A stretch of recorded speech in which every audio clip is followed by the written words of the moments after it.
Hindi pa rin makapaniwala ang mga kaibigan ni Samboy Lim sa nangyari sa PBA legend.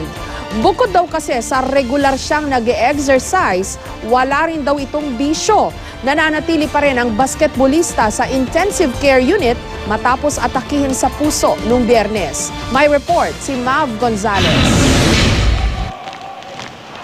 Patuloy na lumalaban ang dating PBA star na si Samboy Lim na nananatili sa Intensive Care Unit o ICU matapos atakihin sa puso sa PBA Legends game noong Biyernes. Marami ang nagulat dahil wala raw bisyo at regular mag-ehersisyo si Samboy. Despite the fact we're in our 50s already, we like to stay in shape and we like to stay well conditioned. So I was really shocked that he was having a health problem. Nakasama ni Coach Norman Black si Samboy sa 1986 Grand Slam team ng San Miguel Beermen. Nakasyam na championship sila sa PBA. Napakagaling daw na teammate ni Samboy na nag-average ng halos 20 points per game noon. Outside of maybe Sonny Jaworski, Samboy was the most popular player in the league. I mean, he was by far one of the most popular players we had back in the 80s and the 90s, and he set the world on fire with his antics, driving to the basket. They called him, he was a high flyer.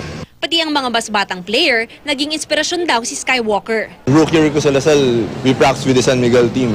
I was like happy na makalaro ko siya or makapractice man lang. One of the best guards sa Philippine basketball si Samboy Lim.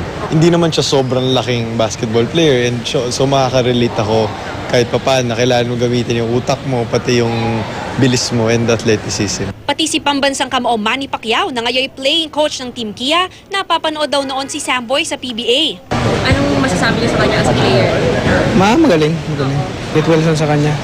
Mega bless. Mav Gonzalez, GMA News.